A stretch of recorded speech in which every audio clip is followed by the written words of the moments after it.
Kamrup district बे जितु जोंनि एसटि मसानिसिम जोबोद साबायखर बावहरो मानो होनबा बिथांमोना बे इनिशिएटिभखौ लानानै जोंनि आर्टिस्टफोरखौहाय जोबोद मोनसे थुलुंगा होनाय बायदि मोनदों आङो मानो होनबा जों गासिबो मिथिखायो आर्टिस्टफोराहाय थांनाय 2020 निफ्रायनो लकडाउननिफ्राय जोबोद मोनसे माने इनसिकिउर मोनसे फिल जानानै दंमोन नाथाय दायो बे लकडाउननि कर'ना भाइरासनि जितु दा सिटुएशनजों लोगोसे लोब्बा लाखिनानै जोङो माबोरैहाय जोङो बे जोंनि बर' सावथुन मुलुगखौहाय माबायदि दावबायलांगोन बेखौहाय जों गासिबो ज' जानानैहाय जों दा सावरायगासिनो दङ जाहाथे गोदोसोनानै थाया जोंनि सावथुन मुलुगा बेफोरबायदि लकडाउन सिटुएशनावबो जोङो जाहाथे थुलुंगा होलायनानै जों जाहाथे आवगायलांनो हायो आरो जों बेखौनो दा सावरायगासिनो दङ आरो दिनैनि बे जितु इनिशिएटिभ लादों दिनैनि हाबाफारिया बे मोनसे जोबोद जोंखौ नारखोनाय मोनसे थुलुंगा होनाय होननानै आं सानदों आरो आं जोबोद गोजोननाय मोनदों आरो बे जितु हाबाफारिखौ दिनै लानायनि थाखाय दस्रा जों लकडाउननि सिगाङावथ' जोबोद लैहोरै जोङो सिनेमा दिहुनोमोन 20टा 25टा बा एखमबा 30टासो मुभि ओंखारोमोन जोंना बोसोरावहाय आरो रायजोफोराबो जोंखौ जोबोद हेफाजाब होयोमोन जाहाथे मार्केटिंआवबो आरो लैहोरै गामि ओनसोलनिबाबो बा टाउन ओनसोलनिबाबो जोबोद नायनो फैयोमोन आरो जोंबो जोबोद गोजोननाय मोनदोंमोन बेफोरखौ जोंखौ सापर्ट होनायनि थाखाय आरो रायजो राजाफ्राबो जोंनिसिम जोबोद दाबो अननाय जासिहरो थेवबाबो दा लकडाउननि सिटुएशनावहाय जितु जों सिनेमा दिहुननो हायाखै मार्केटिंनि सेक्टराव जितु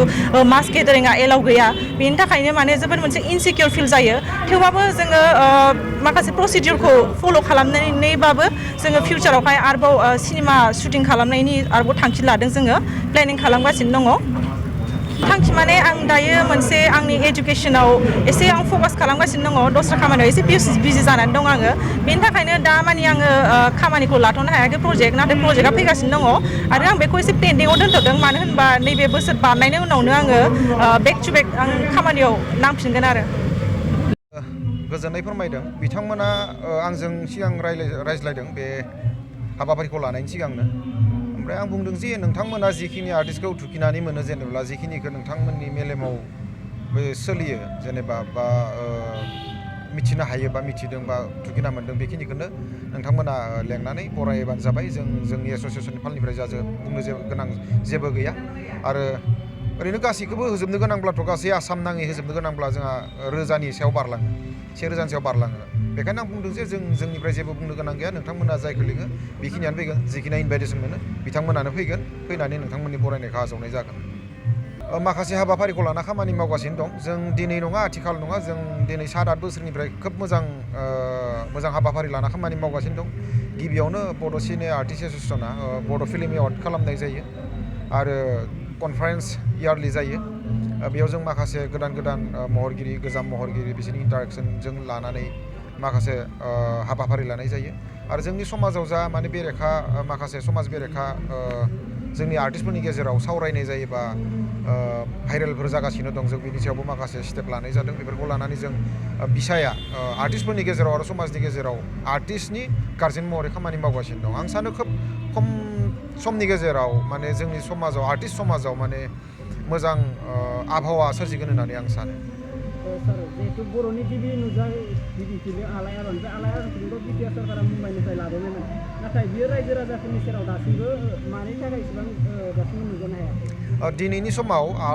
आलायारनखौ मानो नुजायाखै होननानै बुंनो थाङोब्ला आं जिखिनि बाथ्राखौ खोनानो मोन्दों माने बर' सिनेमा सोलिनाया मोनसे सिजन थायो बे सिजोना कमप्लिट जोबलांदोंमोन माने फुजा सिजननिफ्राय साप'ज नभेम्बर बे समाव बर' फिल्मखौ नायनाय जायो आरो बे दस्रा समाव जों रिलिज होयोब्ला माने आलायारनखौ आरोबाव दिन्थिफिनोब्ला खोब नायजानाय नङा बा अडियेन्सफोरा नायनाय नङा नामा बेखौ मोनसे सन्देह लानानै माने बेखौ फैगौ बोसोर ओरैनो दिन्थिनायनि मोनसे सिन्थाधारा खालामनाय जादों सरकारा आं सानो बेखौ फैगौ बोसोर रायजोफोरा नुगोन आरो फैगौ सिजनाव ओरैबायदि जायो जेनेबा जोंहा दा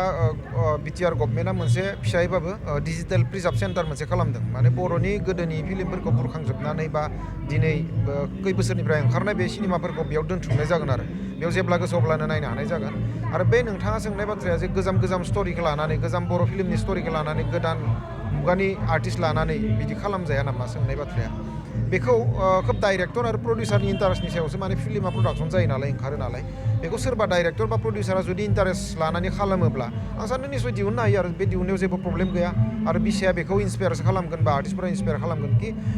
बर'नि गोजाम फिल्मफोरखौबो जोङो दा गोदान मुगायाव गोदान सिस्टेमजों गोदान स्टाइलजों जों आरोबाव खेबसे खालामफिननो हायो नामा बेखौ जों अरायसम जों वेलकाम खालामगोन आरो आं सानो खालामजायो बे जेबो प्रब्लेम गैया सोरबा जुदि प्रडिउसार डाइरेक्टरा जुदि ओंखारबोयोब्ला बेखौ खालामनायाव जेबो उसुबिदा गैया आरो खालामजागोन आरो उत्तर कामरुप जिल्ला एसटि मर्चानि जि माने भारतीय जनता पार्टी माने बिजेपिनि जों उत्तर कामरुप जि एसटि मर्चा जोङो बे एसटि मर्चानि जि अर्गेनाइजाव जों दिनै अल आसाम बड'सिने आर्टिस्ट वेलकाम सेरेमनिखौ जों खुंनो आखायाव लादों जाहोना बेनो जे जोंनि माने जि बर' माहारिनि जिमानखिनि हारिमुनि माने सोद्रोमा दं बा हारिमुनि एक्टर एक्ट्रिस दं बा गासै माने सिंगार्सफोर दं बा केमेरामेन दं बा माने लिरिक्स दं बिथांमोनखौ जों खौसेयै रङियाव बेबायदि खेबसेबो जाफेराखैमोन जों सानबाय जे उत्तर कामरुप जिल्ला एसटि मर्चानिफ्राय जों बे हाबाफारिखौ खेबसे खुंनो हानि जाहाथे गासैबो एक्टर एक्ट्रिसानो जा सिंगार्सआनो जा डिरेक्टर्सआनो जा गासैखौबो जों खेबसे जाहाथे गासैबो गावजों गाव माने सिनायलायो बा लोगो मोनलायो बेनिखायनो जोङो दिनै बे माने अल बड'सिने आर्टिस्ट वेलकाम सेरेमनिखौ जोङो खुंनाय जादों आरो जों महरगिरि बुङोब्ला दा जोंनियाव दङ लिपिकाया दं जेरैबायदि जोंनिया जेनेके मेन्डेला बा बिथां फैलामु